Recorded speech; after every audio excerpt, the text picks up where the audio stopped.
नमस्कार दर्शक बंधु आपण समस्त को जातक विचार यूट्यूब चैनल को हार्दिक स्वागत। आज भिडियो रे आमे सरस्वती तंत्र विषय जानिबा। वास्तव में यहाँ जेहेतु गोटे ज्योतिष विद्यार चैनल एठी ए वीडियो अपलोड करिवार दीटा कारण अछि। कौन कारण? प्रथम कारण होउची जो पिला मानकर पाठ साठ हो नाही तांकर पितामाता बहुत ओरिडी अछंती तांको नेकी बहुत चिंताग्रस्त होइकरी अछंती सेमानक पई ये वीडियोटी बहुत उपादेय हबो। आ जो पिला मानक भितरे टैलेंट अछि किंतु सेमाने से टैलेंट को प्रकाश करि परनांती सेमानक पई मध्य ए वीडियोटी उपादेय हबो। आ गोटे कथा जो मानकर चाकरी बाकरी हो नाही सेमाने मध्य एई वीडियोटा को कम्प्लीटली देखिक जदि प्रयोग करेंगे से भी उपकृत हो पारे। सरस्वती माँ गोटे जंत्र अच्छी आ मंत्र अच्छी से मंत्र जंत्र को प्रयोग करी निजर कामना पूर्ति करा जाए। केमिति कौन करा जीवो? गुरुवार दिन 7टा जिनिस संग्रह करेंगे। कौन?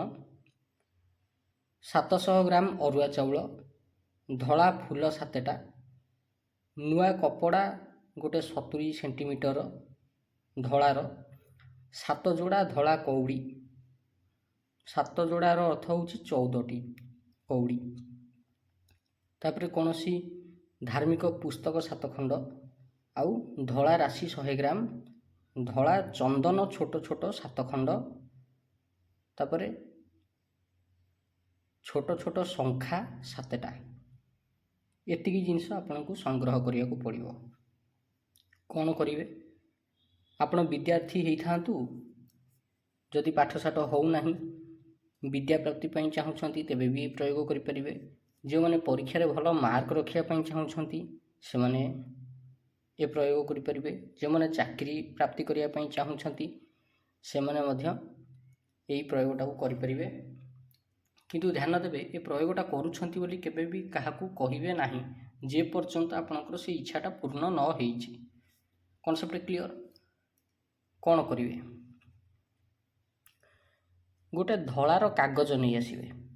धला कागज उपरे अष्टगंधर चंदन द्वारा अष्टगंध चंदन जो अच्छी से टिके पानी मिसेइकरी ये जो सामने जंत्र देखा होउछि ये जंत्रटा को आंकिबे।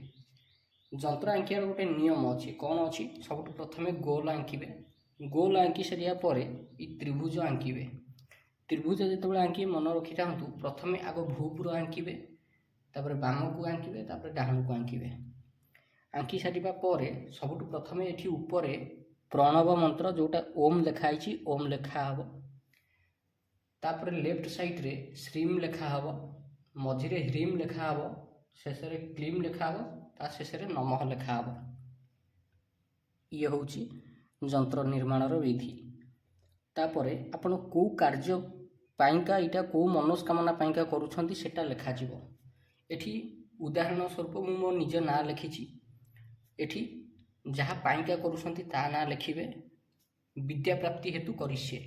धर इना मोर विद्या हो नाही, विद्या प्राप्ति पाइका मु चाहुछि, एठी मु विद्या प्राप्ति हेतु करिष्ये लिखिबी। धर मोर चाकरी दरकार होउछि, एठी मु लिखिबी कर्म प्राप्ति हेतु करिष्ये। धर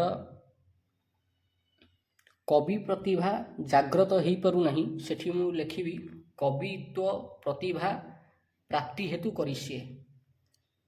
धर कि गीत भल गाइया को चाहूँगी, गीत स्वर तार फिटुनी भलरे, सी एठी लिखिबो कौन ना संगीत गायन कला प्राप्ति हेतु करिष्ये। Concept clear? लिखि साइला परे ता तळुकु एठी मंत्र लिखिबे। मंत्र कौन? से धला कागज ऊपर ही लिखिबे। ओम ह्रीम सरस्वती मया दृष्ट्वा वीणा पुस्तक धारिणी हंस युक्त बीमा नोढा विद्या दान ददातु मे ह्रीम नमः। ये हला मंत्र। एटा को लिखिबे। लिखि सारिला परे ये गोटाए काम हो गला। एबे कौन करिवे? माँ सरस्वती फटो तो समस्त घरे प्राय थब। से फटोटा सामने रखिए। फटो को फूल चंदन धूप दीप देकरी पूजा करेंगे।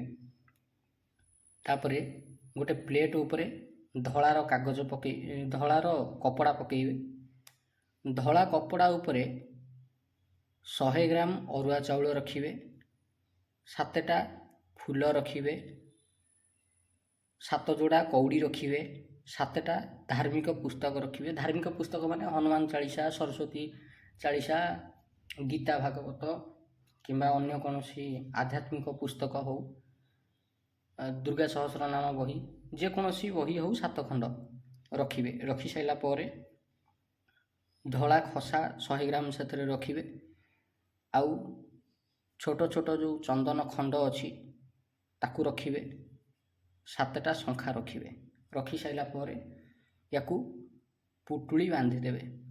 पुटुली बांधि सारा पर हाँ आउ गोटे जिनस मन रखिए, ये जो कागज आँकी जंत्र, ये कागजटा को से कपड़ा उपरे रखिदेवे। सब जिनस रखी सारा पर तापर पुटुली बांधिदेवे।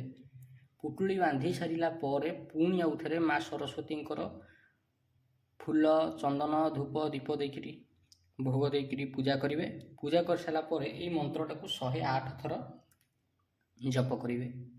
ओम ह्रीं सरस्वती मया दृष्ट्वा वीणा पुस्तक धारिणी हंसयुक्त विमानोढ़ा विद्यादान ददातु मे ह्रीं नमः। ये है मंत्र। ये मंत्रटे को 108 थर जप करेंगे। जप कर सारा पर से पुटुलटा को धरिकी कहे, माँ सरस्वती आपणकर आशीर्वाद मते विद्या प्राप्ति हो, मते संगीत कला प्राप्ति हो, मते कवित्व प्राप्ति हो, मते रोजगार प्राप्ति हो, जहाँ आपणकर इच्छा अच्छी कहे। कही सारा पर माँ सरस्वती जो फटो अच्छी से फटोर पछपटे ताकू रखिदेवे। पुटुलटा को रखी सारा पर आप कौन करेंगे, से नमस्कार करके उठिकी पलि आसबे। यहाँ है गोटाए दिन प्रयोग। बाकी आप चाहिए जदि प्रत्येक दिन ये मंत्र को 108 थर जप करेंगे। जदि 108 थर जप करना 27 थर जप करेंगे। आगामी किछि मास भितरे भितरे से इच्छा आपणकर पूरण हो। जितेबाला इच्छा पूरण हो सेतेबेले ये पुटुलटा को काढ़ी नहीं कौन से ब्राह्मण को दान करदे किंबा कौन सी मंदिर में नहीं दान करदे पलि आसबे। यहाँ हूँ प्रयोग। यही प्रयोग द्वारा जो पिलामानकर पाठशाठ होनी से पाठशाठ हम। यही प्रयोग करी जो मानकर कवित्व प्रतिभा जाग्रत होनी से कवित्व प्रतिभा जाग्रत हो पार। जो मैंने संगीत क्षेत्र में निजर नेम फ्रेम बनवा को चाहूँगी से मैंने भी प्रयोगटा करेंगे। जो मानकर चाकरी बाकरी होनी से मैंने प्रयोगटा करेंगे। बहुत बढ़िया प्रयोग, बहुत बढ़िया काम करे।